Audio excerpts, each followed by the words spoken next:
नमस्कार दोस्तों, मैं दीपू सांगा फिर से एक सच्ची कहानी के साथ आपके सामने हाजिर हूँ। ये कहानी बिल्कुल रियल है और ये 11 अगस्त को एक मासूम बच्ची जिसकी शादी के सिर्फ 6 महीने हुए थे, पहले उसके पेट में लात घूंसे मारे गए, उसके बाद उसको तेजाब पिला के उसकी हत्या कर दी गई। दहेज के लोभी, लालची, राक्षस, दैत्य, जो इनको जो भी नाम से बुलाओ कम है, जो हमारे संसार में हम ही सबके बीच में घूमते हैं। बस क्या है, इनके चेहरे को पहचानना बड़ा मुश्किल हो जाता है।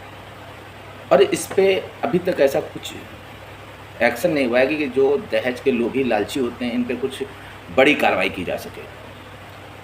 एक रिपोर्ट के अनुसार पर डे कम से कम 18 दहेज की हत्याएं, दहेज की वजह से हत्याएं होती हैं। जो खुद नहीं कमा सकता वो दहेज के दम पे जिंदा है। ऐसी ये मुरादाबाद की सच्ची घटना है। 17 दिन तक अस्पताल में बेचारी तड़पती रही, एक मासूम तड़प तड़प के खून की पलटियाँ करते करते उसने अपनी ज़िंदगी गंवा दी। उसकी माँ अफसरीन, जिसकी बेटी 22 साल की थी, उसका नाम था गुलफिजा। उसकी आखिरी शब्दों को याद कर करके वो रोती है। गुलफिजा के आखिरी शब्द थे, माँ परेशान मत हो, चुप हो जाओ, रो मत, मैं ठीक हो जाऊंगी। अल्लाह उन लोगों को उनके किए की सज़ा देगा। ये गुलफिजा के आखिरी शब्द थे। 6 महीने पहले उसका निकाह हुआ था अमरोहा के परवेज़ से, और ये परवेज़ को पहले से ही पसंद करती थी। गुलफिजा परवेज़ को बहुत पहले से ही पसंद करती थी। इसका मतलब है कि जो परवेज़ और गुलफिजा है, इन दोनों के जो परिवार है वो एक दूसरे को पहले से जानते थे। और जो परवेज़ का परिवार है वो पैसे में थोड़ा सक्षम है, मजबूत है, लेकिन गुलफिजा का जो परिवार है वो पैसे में इतना सक्षम नहीं है। फिर भी शादी में जो एक दहेज वगैरह दिया जाता है, जो एक बाप अपनी बेटी को ज़्यादा से ज़्यादा करने की कोशिश करता है, ज़्यादा से ज़्यादा करके देता है, वो सब किया गया था। 6 महीने बाद से उसको प्रताड़ित करना, शुरुआत में तो कुछ चीज़ें उसने छुपाई, अपने घर पे नहीं बताया कि हमको परेशान किया जा रहा है, हमको मारा जा रहा है, हमसे पैसे मांगे जा रहे हैं।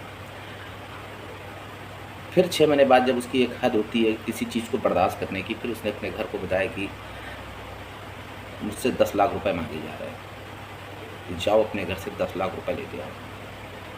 और उस बच्ची ने, उस बेटी ने, उस बहन ने 10 लाख रुपए अपने घर वालों से मांगने से मना कर दिया।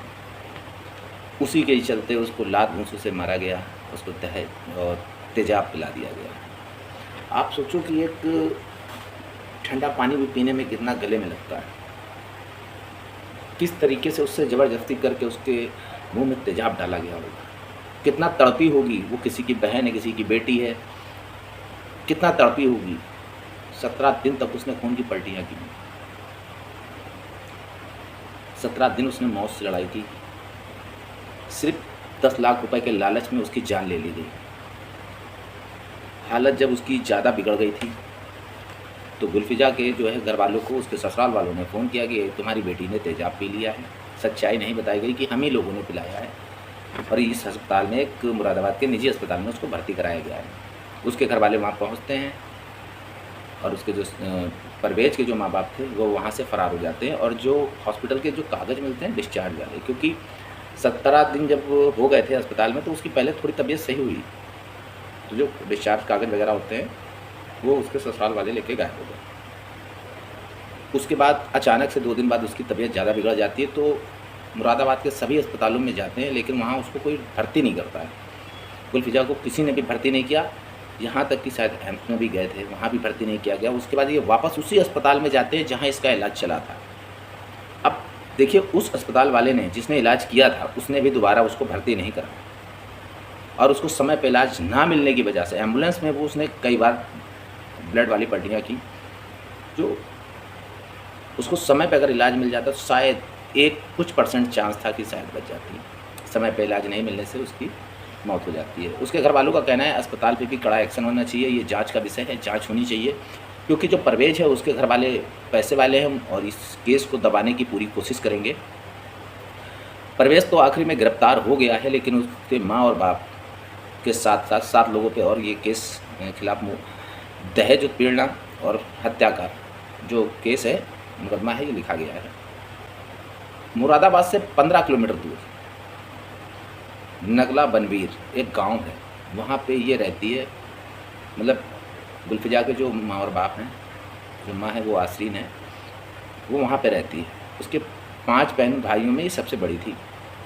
गुलफिजा के जो अब्बू हैं मोहम्मद फुरकान, उनका कहना है कि इसकी जांच सही से होनी चाहिए और अस्पतालों की भी जांच होनी चाहिए, और जल्द से जल्द जो उसके परवेज के जो 7 लोग जिनके खिलाफ़ लिखा गया मुकदमा वो फ़रार हैं, उनको जल्द से जल्द गिरफ्तार करना चाहिए ताकि किसी और बेटी बहन की ज़िंदगी ना बर्बाद की जा सके। और मेरा तो मानना ये है कि देखिए 27 अगस्त को बेचारी उसकी मौत हो जाती है। सोचने वाली बात है कि इस तरह दहेज के लालची जो भेड़िए हैं ये हमारे समाज में खुलेआम घूम रहे हैं। इनका कोई नकाब वैसा नहीं है कि इनको आप पहचान नहीं सकते। ये ऊपरी परत पे तो इंसान दिखते हैं, लेकिन ये इंसान नहीं है, ये भेड़िए हैं, दहेज के भूखे। दहेज एक ये था कि अपनी बेटी बाप जो है माँ बाप अपनी बेटी की शादी करते हैं, साथ में एक उपहार के रूप में कुछ दे देते हैं, इसको दहेज मानते थे। अब तो दहेज क्या है, ये किसी की बेटी की जो है मौत का कारण बन रहा है। मेरे ख्याल से तो दहेज देना और लेना ये सारी चीज़ों पर प्रतिबंध होना चाहिए। कब तक इस तरह जो है मासूमों को मौत के घाट उतारा जाएगा? आप अभी पिछला रिकॉर्ड देख लीजिए, कितनी चीज़ें दहेज की वजह से हुई हैं। एक जैसा मैंने अभी पहले बताया था, एक रिपोर्ट के अनुसार पर डे 18 से 19 दहेज की वजह से मासूम लड़कियों की जो है हत्याएं कर दी जाती हैं। जो खुद नहीं कमा सकता, उनके जगहों में जो पानी बह रहा है, इस तरह के लोगों को कड़ी से कड़ी सज़ा होनी चाहिए। देखिए जांच तो चली रही है, बस जल्द से जल्द गिरफ्तार होकर इनकी जांच पूरी होने के बाद इनको कड़ी से कड़ी सज़ा देनी चाहिए ताकि ये किसी और की ज़िंदगी बर्बाद न कर पाए। वीडियो कैसी लगी कमेंट्स में ज़रूर बताइए, और ऐसे लोगों के साथ क्या करना चाहिए ये ज़रूर बताइए। ये क्योंकि ये कोई कहानी नहीं है, ये सच्ची घटना है।